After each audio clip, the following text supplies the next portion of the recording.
الهاکم التکاثر حتی زرتم المقابر دا شاته چې په ما پسې ولاړ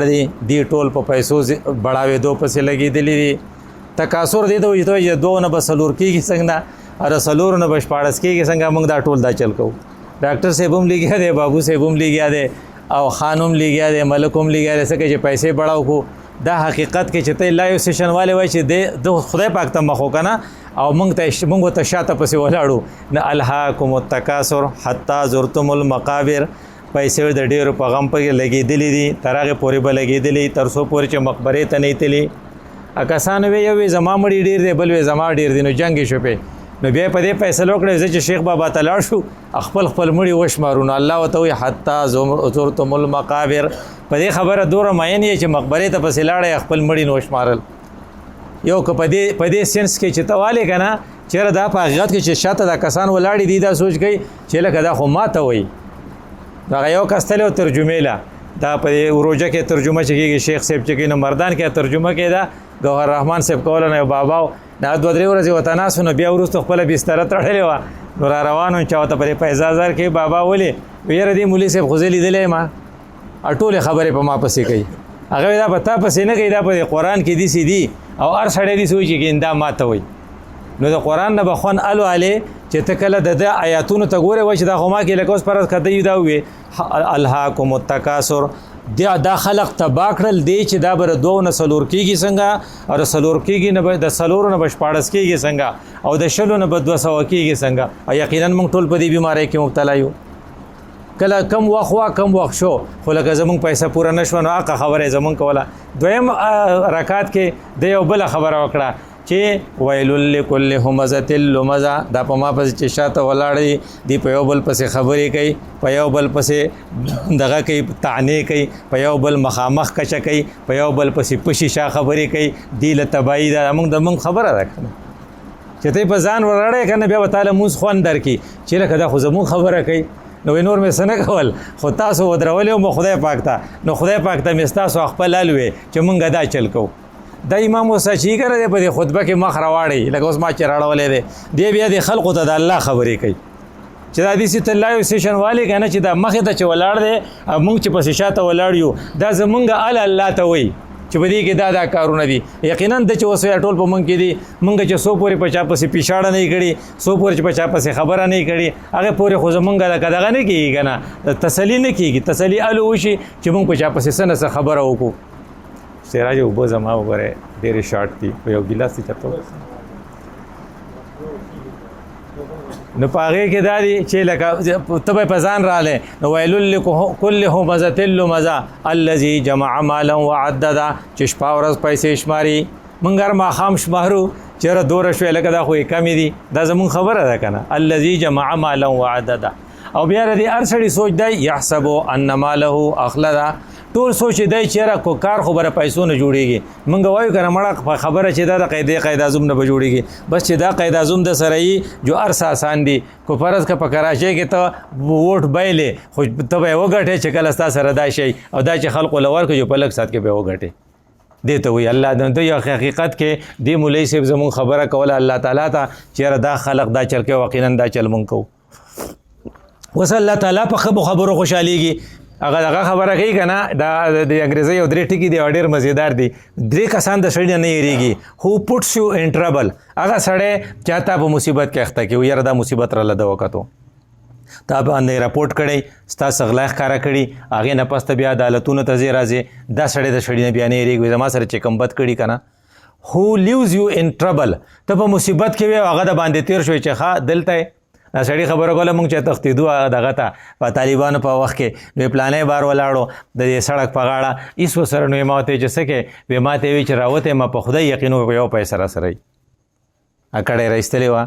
نو یې زه کور ته لاړم او خپل دغه مې بکس مکس مې وکتو نو 100,000 روپۍ پکې وې. نو بیا مې راواغستې نه یې موله ورکړې، چا وله د نه یې ورکړی نو هی لیفټ هیم ان ټربل. په مصیبت کې دې پرېښود. دا سړی بیا د یېرېدو نه وي. او بل هو هیلپ یو ان ټربل چې په مصیبت کې ته د هغې سړي امداد وکړي. دا 3 کسه د یېرېدو نه دي. یو هغه سړی هو پټس یو ان ټربل چې تا په مصیبت کې واچوي، یو هغه سړی چې مصیبت د باندې راشي او تاله زر لاس درکړي، او یو هغه سړی چې تا په مصیبت کې پرېږدي وایي زه مړه خپل کار کوه. دا 3 کسان د یېرېدو نه دي. دا د الله تعالی دا مزاج دی چې دا کسان نه یری. کم خلقو چې په مصیبت کې ښه کړي دي الله هغه نه یری. لکه په بدر کې، په جنگ بدر کې تاسو باریان شئ، صحابه 313 او تاسو زما یقین نه کېده. نه ماره بعضې کسانو نه تپوس وکړو، وی چې د ټول فوج سره صرف 2 تورې وې، 2 تلوارې. هغې بل کس لیکلي دی نورو سره به ګټانو نو یا به ورسره لختې وې. نو اوس په لختو او یا کسه د کفارو نه وجلي وو. نو ما هغې سړي ته چې دا به یې څنګه وجلل، ځکه چې 2 تورې د سړي سره یي، خو په هغې کې او یا کسان د کفارو نه مړه شو. رسول الله صلی الله علیه وسلم په خپله و. نو کومو خلقو چې په جنگ بدر کې د رسول الله ملګرتیا کړې وه، خدای پاک وی دا د یریدو نه دي. د دې وجې نه رسول الله صلی الله علیه وسلم وی هغه یو صحابي سکار وکړو چې الله پې هم خفه شو، رسول الله پې هم خفه شو. رسول الله یو خبره پټه ساتله، موږ په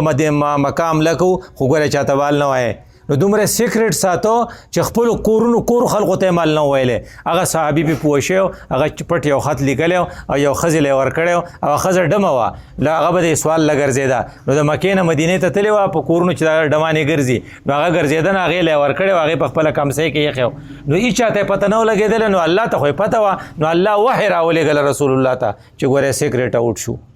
او الله پسې رسول الله صلی الله علیه وسلم پسې حضرت علی رضی الله عنه ولېږو. یو 2 صحابه سره نورو هلته د یو ونې لاندې سورې باندې ناسته وه، لکه پیاده مزل خو 200 میله مزل دی. دي چې پسې رسېدلي دي حفاظت نیولې ده. نو هغې ته ویې چې خط راکړه، تا خط راوړی. هغې زما سره خط کم دی. نو کمسې خو له چا کتنه دې ورسره ونه موندو. نو حضرت علی رضی الله عنه ورته ویې زما پیغمبر دروغ نه وایي. او توره یې پسې راویسته، ویې زه د نه سر ومه، کپړې د نه وباسم، شا به ماله خط راکړه. هغې بیا کمسۍ دغه کړه، کولاو کړه، د هغې نه خط راویستو. دا څومره غټ جرم و. او چې کله یې ونیوه رسول الله له راوسته، نو حضرت صحابي چې چا خط لیکلی و، کوم صحابي چې خط لیکلی و، نو حضرت عمر صاحب وی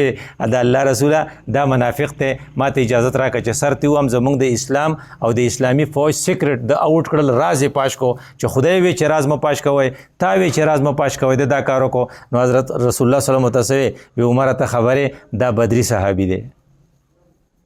دومره ورته مه قارېږه. یو طرف ته دومره غټ جرم چې الله وحی راولېږله، بل طرف ته حضرت علی رضی الله عنه اونته کې شخصیت پسې څومره به کړېدلی، او بل طرف ته سره په عین موقع خط ونیو شو. خو د هغې د پاسه چې چا خط لیکلی هغه بدري صحابي و. دې کې زما ستا لپاره دا اشاره ده چې په ټربل کې، په تکلیف کې تا سره چا ښه وکړل که نه، لکه ته وټونو ته ولاړ یو سړی ستا له ووټ درکړی دی، نو که هغه په کڼاوه کوږ شو نو څه چلو شو، ووټ خو یې دله درکړی و که نه. که فرض که په تا باندې جګړه وه یو ځای کې، په جګړه کې ستا سره ولاړو، مخکې زموږ یو مشر و، هغه ته ویل دی پلاني سره خو تا ډېر زیات ښه نه دي کړي، ما ته یاد دي چې تا هغه سره ښه کول. هغه وایي دا څه کوې، ته ته نه خبر وی په دې پسې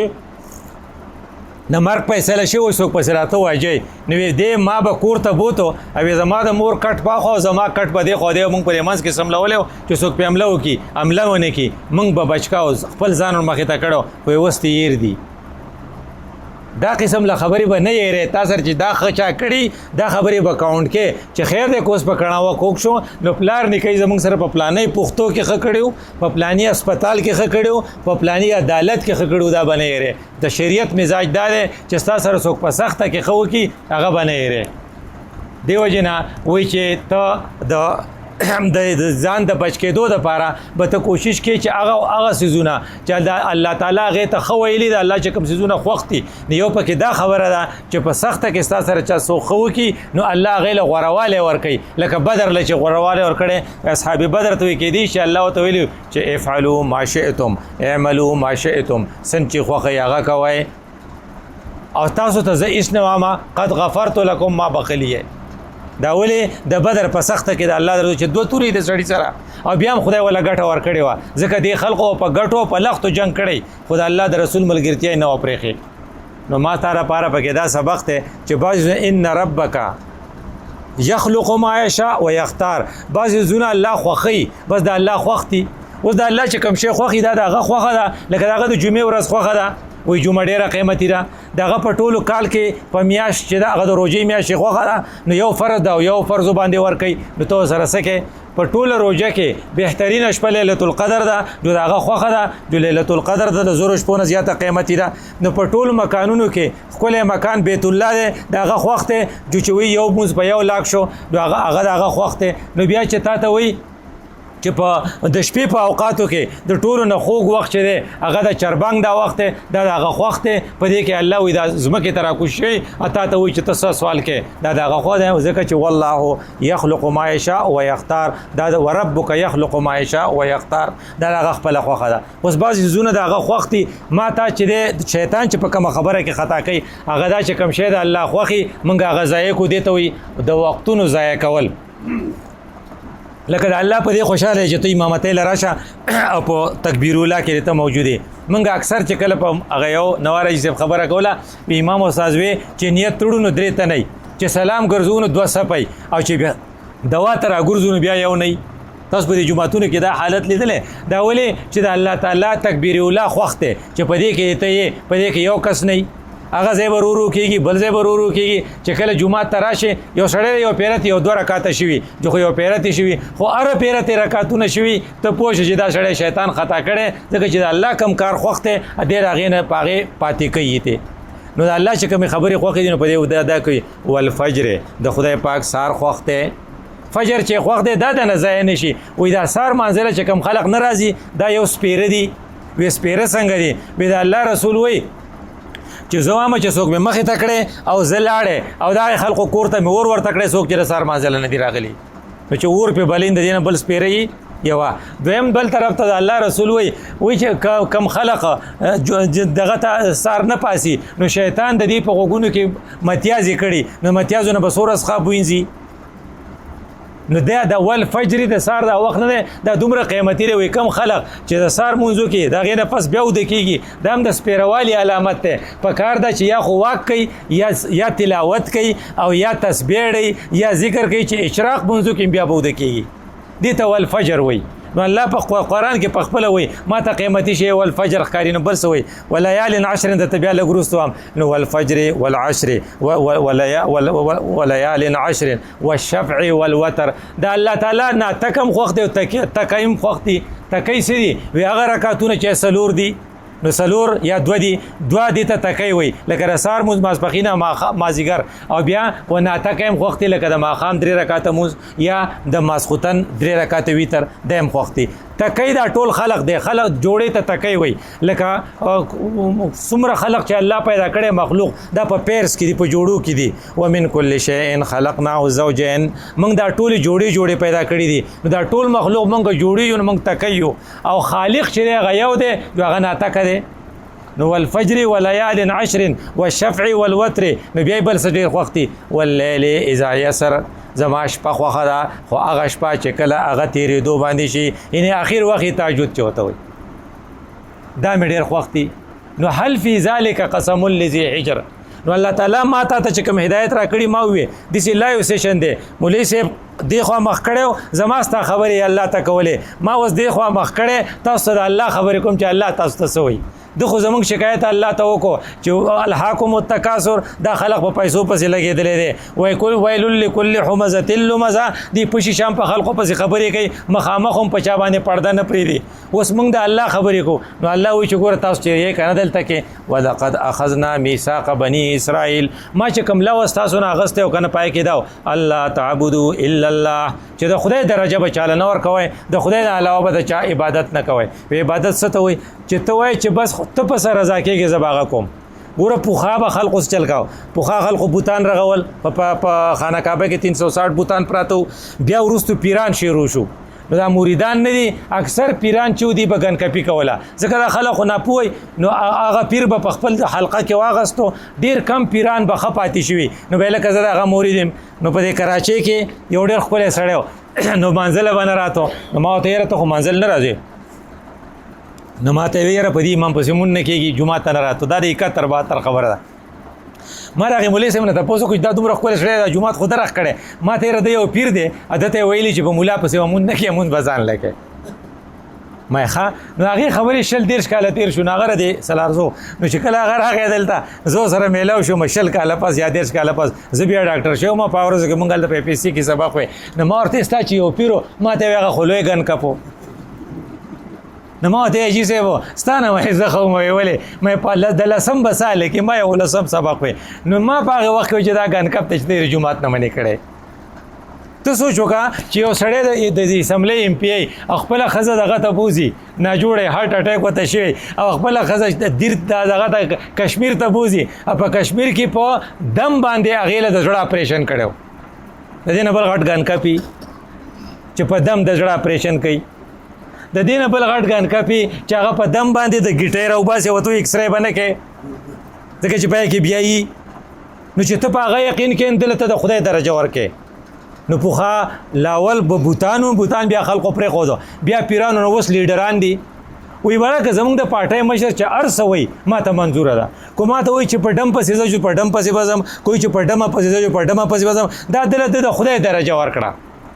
چې کله د خدای درکړه دا بل شرک شو نو ډومبنۍ خبره زما ستا په ذمه ده چې نه د خدای لیول ته به څوک نه رسوم چې کوم شی د خدای په نیز حرامي نه کوم ګوره د رسول الله صحابه دي نو په لار روان دي یو مشر دی هغه مشر په څه خبره خفه شوی ګوره صحابه هم انسانانو هغې نوح کشرانو ته وایي اورې بل کړی وایي دې ته به دانګی نو په کار نه چې ټولو ته دانګلی وی ځکه د امیر خبره به منې نه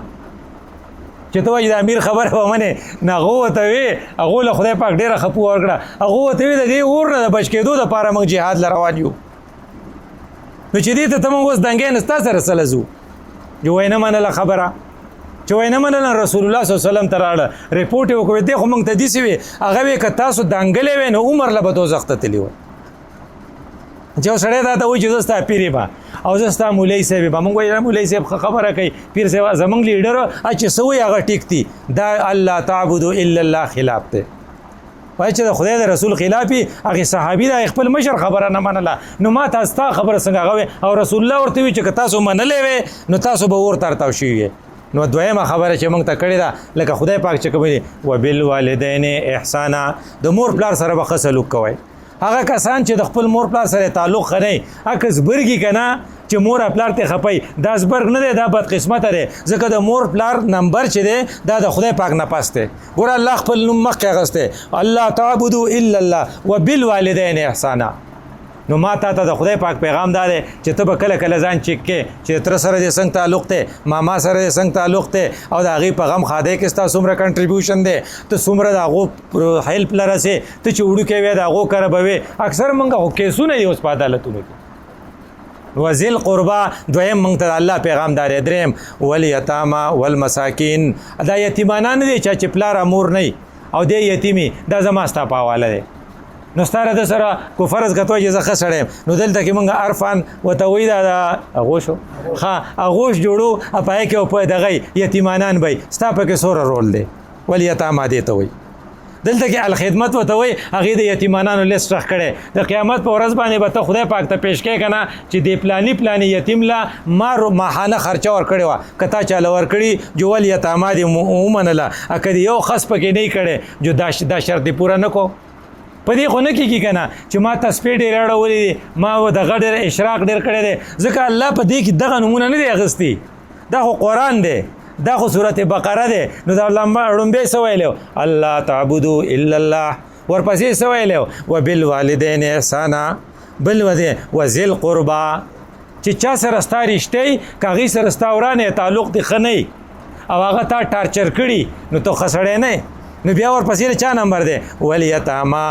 د چا چې پلار نه و هغه سکول ته نه شو تللی نو تا هغه د سکول پیسې ورکړي نو که د هغه بوټان نه و تا ول بوټان اخیستي نه که د هغه جورابې نه وې تا ول جورابې اخیستې وې دې وجې نه وایي چې سوخره چا سره وکړې د هېرېدو نه نو یو هلک اتم پاس کړی دا ډېره دلچسپه قصه وه چې اتم یې پاس کړو نو هغه نمبر یې مې دومره ډېر نه وې اخیستی خو دا د ترکو خو لکه ډېر زیات خوشحاله وم نو دا ترک او د شام یو بل ته نږدې دي موږ چې ترکو ته تللي د شام اکثر مهاجرین په ترکو کې دي او هغې مهاجرین به موږ ته وی جوع موږ وږي یو د شام دا خلق ټول په هجرت باندې راغلی دا سړی چې اتمې پاس کړی د سره پیسې دي یو د 500 روپو لوټ دی هغې ته لیره وایي ته ډالر ورته ووایه او یو ورسره یو ماتې روپۍ دي په هغې ماتو پیسو خو په ټکټ لاړ وی چې لاړم هلته په هغې دغه کې مې په دوکان کې مې وینا وکړه چې که خیر زه پاس شوی یم پلانی مټیایي به وړم پلانی جوس به وړم او هغه سړی لګیا دی د میخ بازار دی ما له یې پیک کړو چې پیک یې کړو نو اوس بیل ورکوم نو چې جیب ته ګورم نو هغه 500 والا لوټ چې دی لکه $15 غټ لوټ چې دی هغه اوس ورک دی نو هغه دکاندار په ما پوه شو نو زما د چهرې ته کتل وی ما ته چې بچا کیوں وی ما ورته وی چیرې لوټ رانه ورک شو دا تم د الګ په سور عمر چاته می پاس کړی وی ما ته چې هیڅ پروا نشته خپل زوی خواته کېنولم وی چې بچی په دوان دی پیاله چېوس کوا بیا ورته وی چې دې چلو کا دا پیک کو تعالی منګه دا ته واپس ترکو ته وسه او چې پیسې ستا سره وشي موږ له بیا راوړې نو ما ته چې زه بیا نه راځم دلته وی چې نه را بشي خیر دی جویزه رضا کړم امټیه دغه سامان ما را واغستو چې واپس را روان شوم یو 2 قدمه لاړم نو یو قسمه تر شاده غاړي आवाज وکړو ادا غزویو وی ماته چې باباجي ستاغه لوټومند پسمکه پروتو تن ارتاو شو نو موږ ته خپل بیل کټ کو ادا واپس دا 2-3 چې کومه دغه پاتې دي ډالر دا ځان سره والا نو زه خوشاله شوم او کورته بیراوړې باباجي ته په کلی کې الوي چې دسی په دغه کې په دمشق را باندې څخه دکاندار پېښ شو هغه خوشاله شو او ما چې خپل پینټ وسو دغه پینټو نو په خپل جیبونو کې به لاس والل نو زماغه 15 والا لوټ تیر وته زمانه چې په جیب کې خطا شو اسې دا خبره تیر کې نو زما باباجي وی چې زه خپل سوپ په خومه ابل پیر لاړ شه هغه سوپ برزان سره زماره طرف نه غله گیفت اوسي او داغه د روپۍ به هغه ته واپس کې چې دا کبه هغه ستاره پاره کړی دي دي ته وی ول یتاما والمساکین یو سړی به اسری دی چې تاسو کې بیا تاسو وی وقولوا للناس حسنا او بل دا چې د خلکو سره په تمیز خبرې کوا دا د الله تعالی طرف نه پیغام دی بل چا تر خدای درجه مور کو کوستاره پارټي لیډري کستاره سکول او د مدرسې استادي نکاستا امامي خو چې کله هغه د خدای خلاف خبره کوي نو چې کله څنګه د رسول الله صحابه او د خپل امیر خبره نه ومنلې دې بیا مې منوي دا خو ته ما ورته ارتاوي په دلیل به خبره کو نمبر 1 او نمبر 2 چې د مور پلار سره ستا تعلق خي نمبر 3 ذل قربا چې نسبیانو سره تعلق خي نمبر 4 یتیمانانو سره دی خي والمساکین دا مسکینانو سره به دا ټول لا جمع کړل چې وقولوا للناس حسنا بیا خوږه خبرې کوي د خلکو سره نو به تمیزه خبرې مکوه چې لکه وجولا دی خوراشه وډما دی خوراشه دې په ځای کو ته وای چې حضرت کتا سو لک دی خوراشه نو سمره بخای وقولوا للناس حسنا دې ته وای خلکو یې ډیر زیات خسړو خو خله خراب او ول ډیر زیات خراب و دې ډنه مې وتا خیری خيږي دیو جن الله تعالی په دې کمزورې پویدو نو تا ته وی چې وقولوا للناس حسنا خلکو ته خوږه خبرې کوي کنه نو چې کله ستا خوږه خبرې داغې نه پس بیا وي واقیموا الصلاه واتوا الزکاه منځ کوي او زکات ورکوي ګوره دای ته دومره ورستی کړی دي دای مخکې کړي ما ته دا چل خو نو بعض زونه د الله خوخي چې د الله خوخي نو هغه ما ته حساب نشو کوله خو پایده ته غستل پکاري نو یو موږ ته ویل دي چې وليال 10 لس شپې زما ډېرې خوښې دي وی دا لس شپې کمې دي وی دا تاسو ته پته اوس کومه میاشت چا ته پته شته زه ته وایې ته جون نه ذوالقعده ده کنه ذوالقعده په ځای کې سوی پښتو کې خالی میاشته دینه پس د لوی اختر بیاشته نو زل وليال 10 د لس د ډومبې لس ورځې د لوی اختر چې دي د ليال 10 وي او دا د خدای خوښي دي د الله په 12 میاشتو کې د ټولو نه خوخه میاش کومه روزه وا د روزې میاش وا د روزې نه علاوه د ورځو کومه مجموعه پیکیج وته ته ویل شي کلیکشن اپ ډیز چې الله ډیر خوخت هغه د منګل پورې شروع کیږي ان شاء الله نو د منګل نه پس کومه میاش شروع کیږي د ته دغه وی ذل حجه یا د لوی اختر میاش وي د دې ډومبنه لس ورځې به ډیره قیمتي نو دی وجه نه چې ما ته د وس نه سنسټیو شو چې راکه مولوی صاحب خو زمونږ شکایت خدای پاک ته کړو چې دی دا کارونه کوي خدای خبره موږ ته را رسولې و چې خدای پاک وایي چې د 15 ورځې نه پس چې کوم ورځې شروع کیږي د لوی اختر دا ما ته ډېر خوږی دی وليال 10 نو چې الله ته خوږی دی نو په دې کې بس کې وي په دې کې بعضی ناشنا کارونه دي چې په بل بیاش کې نه کیږي مثلا په دې کې به یو حجي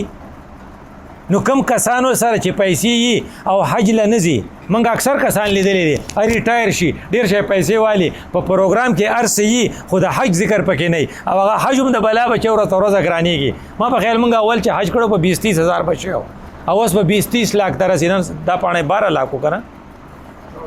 14 लाख نو کم خسړی سره چې پیسې او حج لنزي نو د الله رسول وی چې الله وی چې خپل خوخه ده کو يهودي مري ک نصراني مري د دینه ولا غړ د خفغان خبره شته وایي چې د چا د حج اراده د پیسې مونږ کسان ته وایو که نه نو هغه وایي د حجان ډېر چې څوک حج له نه ځي نه ډېره چالاکي کوي هغه اکثر په مور پلار باندې حج یو کړی نو بل له ولېږي نو په هغه خو بل فرض نه دی نو دی له مور پلار نه ځان خلاصوي نو وایي عمرې له لاړ شه نو ما ته ولې نه ځې وایي نه وبه شي سړیه نو په خپله ته نه حج له ځې نو عمرې له ځې نو کله یو مور لېږې کله پلار لېږې نو هغوی باندې خو فرض نه دي او په تا فرض دی یو سړی فرض مونږ نه کوي او هغه نفل کوي نو ته به تا ته به لیونی نه ښکاري نو یو په دې کې حج یو ناشنا عمل دی او حج چې چا باندې فرض شي او د هغه سره کیلکولیشني او هغه سره دومره پیسې چې حج پې وکړي واپس راشي او په کور کې به روزي وي او بیا هم دی ټول سوچونه کوي خو د حج نه کوي نو کو مرګ وله راغی نو الله وایي چې خپله د خوښه ده کو یهودي مري او که نصراني مري زما سره څه کار دی بل ناشنا کار چې کوم خلک حج له نشي تللی هغوی دپاره دا دی چې هلته خو لا نړې خو دلته به د حجانو سره سیالي کې نو قرباني وکړي نه دی وجه نه په 10مه ورځ باندې ولیال 10 نو په هغې 10مه ورځ باندې به مونږ قرباني کوو وایي چې د چا د قربانۍ وس کېږي وایي د چا وس کېږي وایي چې نن سبا ګوره چې بس وایي چې 52 تولې سپین زر چې دوره یا د هغې پیسې 50-60 هزار روپۍ چې چا سره یي او دا د ضرورت نه سیوا وي د ضرورت نه سیوا دې ته وایي چې ستا ورته ټول کال ضرورت پېښ نه شي په دې کې مونږ ګیرېږو وایي د چا 6 وسکټونه دي ټول کار د یو وسکټ وانه غوستو دی به د دې به اوس حساب کېږي د دې زنانو زمونږ 200 جوړې جامې نو دوی خو 200 جوړې جامې خو څوک اغوستی شي نه نو دغه به پکې حسابېږي که ستا 7 جوړې بوټانې نو 2 بوټان خو ستا ټیک دي خو دا 8 جوړې چې دي دا به پکې حسابېږي نو که ستا دغه ګړۍ ډېرې نو یو ګړۍ خو ټیک ده خو که نېرې ګړۍ ستا پرتي نو دغه به پکې حسابېږي دا ټول چې ته جمع کې د دې نه 60,000 روپۍ جوړېږي او بیا هم ته قرباني ونه کې نو د الله رسول وایي چې ته قرباني ونه کړه نو چې زمونږ عیدګاه ته راښکاره نه شي دومره بدي شي نو فلا یقربون هغه دې نه رانږدې کېږي زمونږ دغه ته عیدګاه ته نو ډېره خطرناکه خبره ده نو انشاءالله مونږ اراده کوو چې هر څنګه یو قرباني به خامخا کوو وی دا قرباني پکې ولې کې وی ګوره الله تعالی چې کوم شی ډېر خوښ دی هغې ته شکر وایي او شکر دا دی چې تا له خدای پاک مازغه زړه درکړی نو د هغې شکر سو ایمان راوړو نو ایمان تا راوړی دی نو تا له لاس اخپې درکړي نو د لاس اخپو شکر څه دی مونځ کول دي جو هغه ته کې جو تا له پیسې درکړي وي جو د پیسو شکر سو زکات ورکولو نو خو تا له څاروي درکړي په دې خور چې ولاړ دي وسخر لكم دا تاسو دا مسخر کړي دي ګوره دا دغه نه ده میخه دا په تا زوروره ده غټه ده اخکرې دي خو تا یو ماشوم نیولې روانه کړي دا ورته چا ویلي دا ورته خدای ویلی چې دی ماشوم ته به مسخری غټ وخي او یو خاص دغه دی ورته دلته اچولی دا لوی وسخرنا لکم دا څاروي موږ ستاسو دپاره مسخر کړي دي نو کچ ماشوم یو غټ اس روان کړی اپسې شاته رواني نو چې دا دومره اسونه دا دومره وخانه او دومره غواګانې چې په تا زوروري دی د هغو چې کوم مخکر دی استا نشته د هغه چې کوم غاښ دی استا نشته نو د هغې شکر ادا که او د هغې شکر ادا ده چې تاسو د خدای نوموالی علی بهیمة الانعام ما چې کوم څاروي تاسو له درکړي چې په هغې باندې د خدای نوم تاسو واخلی نو موږ به انشاءالله په خپل باندې څاروی لالو قبلې ته به مخ کوو دا دعا به کوو چې اللهم منکا ولکا خدای تا را کړی مالو او دا ستا دپاره دی او په دې کې قرباني کول داسې دي چې دا چاړه راښکل ضروري دي وی که ته وایي چې نه د غریبانانو له به دا پیسې ورکو وی اوس غربت ډېر دی که رسول الله وسلم په زمانه کې غربت ډېر و نو رسول الله وسلم سلو خان حلال کړي ته سوچ وګور چې څومره پیسې به جوړېږي ما به خیال په 2-3 لکه روپۍ خو به اوس وخي چې سلو له پکې ضرب ورکړي نو 50 لکه ته جوړېږي 3 شپې ته په خپل لاس حلال کړل او بیا چاړه حضرت علي رضی الله عنه خو دا باقي ته حلال کا نو په کار نه چې پیسې ویشلې وي اصل شی چې دی چاړه راښکل دي علی ما رزقهم من بهیمة الانعام چې تاسو لتکبر الله چې تاسو الله اکبر وایې دا به سملو قبلې ته به مخ کو خدای تا را کړی مالو ته پې خوشحالېږې د دې وجې نه د اختر په ورځ به د ټول نه بهترین عمل چې دی هغه به څاروی حلالولي موږ به څاروی حلالو د هغې نه یو ورځ مخکې ته عرفه وایي او د عرفې ورځ چې ده وایي طلعت شمس نور چې راختلی دی په کومو ورځو کې د ټول نه بهترینه ورځ د عرفې ده او د عرفې په ورځ باندې د عرفې روژه ده وی د عرفې روژه دومره قیمتي ده چې خدای پاک به د تیر کال او د راتلونکي کال ګناهونه معاف کوي نو ډېره غټه خبره ده نو انشاءالله خو عرفه څه ته وایي عرفه 9 تاریخ ته وایي او 9 تاریخ د هر ملک خپلي نو بعضې خلک وایي هغې عرفات ته ختلي وي ما د عرفې په ورځ روژه نیولې وه نو ستا عرفه نه وه هغه د هغو عرفه وه که ته وایي چې نه زه د هغو سره عرفه کوم بیا به مونځ هم د هغو سره کې تاسو ته چاته پته وي به هلته څه وخي هلته مازدیګر وي که څه به وي مونږ د ماسخوتن مونځ وکړو 8 بجې به ښه نو هغلته به 8 بجې نو ته مونځ بیا ولې کوې بیا خو هغو ته کېده نو بیا یې سر ته نشي رسولی ځکه د عرفې نه یو ورځ پس د 100 ورځې لوی اخترې نو چې ته د هغو سره د عرفې روژه نیسې نو په سبا له لوی اختر وکړه دغه قرباني دې کېږي نه قرباني خو په 10 تاریخ کېږي که نه نو د هر ملک خپل نو تاریخي نو د موږ عرفه به چې دلته په پاکستان کې نو تاریخي په هغې به یي په هغې به روژه نیسو او په هغې روژه باندې د کم از کم صغیره ګناهونه د تیر کال او د راتلونکي کال دا واحد عمل دی چې ایډوانس معافي ده پکې نو موږ به انشاءالله چې روژه به د عرفې نیسو یو بله خبره پکې ده چې که چا دغه خیالي د قربانۍ خیالي نو فکار ده چې فلا یاخذن شعرا چې حجامت مه کوئ ویښته مه برابروئ او ولا دغه چې دي د لا یقصرن زفره دغه چې دي د نوکونه دا مه پرې کوئ نو دا به هغې نه مخکې پرېږدو دا یو مستحب کار دی خو موږ وایو چې خدای حج له خو نه یم درغلی خو د حاجیانو سره خو لږه ډېره سیالي به کوم که نه نو یو به دا ویښته نالو یو به د عرفې په ورځ روژه نیسو بیا رسول الله صلی الله علیه وسلم ویلي فاکثروا فیهن په دې 10 ورځو کې تاسو کم شي له زور ورکئ تحلیل لا اله الا الله ډېر وایه التحمید الحمدلله ډېر وایه الله اکبر ډېر وایه او سبحان الله وایه لا اله الا الله وایه دا به پکې ډېر وایو ځکه چې په ظاهر دی چې نور کارونه کوو موږ به دې له زور ورکو بیا د حدیث ذکر دام دی چې د دې شپه چې ده لیلة القدر برابر ده نو د شپې به سوشل میډیا هم نه ګورو او عام میډیا به هم نه ګورو د دې میډیا مبارک تاسو په دې کې کنزل ډېري په دې کې د بې عزتۍ خبرې ډېري او پر بیګا مارې او 2 طالبانو چې هغه د مدرسې طالبان بلکې د هغې نه فارغه شوي هلکانو یو بل ته چې کومې بدې ردې په میډیا په وایس میسیج وې زه دومره خفه شوم چې د عالمانو د حال دی نو چې د عامیانو بس حالي نو که فرض که ته ټوله ورځ دا چل کې نو دغه شی په دغه شی به اخته شي نو زه چې دا اراده وکړو چې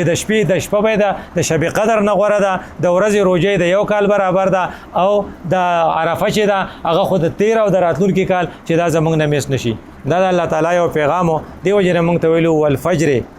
د سار دا وخت دا ډېر قیمتي دی ولیال 10 او هغه لس شپې او هغه لس ورځې د لوی اختر ډېرې قیمتي دي والشفع والوتر دا ناتکه ورځې او دا تکې ورځې په خپل ځای ډېرې قیمتي دي او اللیل اذا یسر دا شپه ډېره قیمتي ده چې دا چربانګې چې کله دا پتلو شي نو چربانګې ډېر قیمتي دی او هل فی ذلک قسم لذی حجر که عقل در پکې خو په دې کې ډېر زیات عبرت دی اخرت د تلو په نقطه نظر سره چې زما ستا په ذهن کې دی چې انشاءالله دا قیمتي وخت به نه ضایع کو اقول قولی هذا استغفر الله لی ولکم ولسائر المسلمین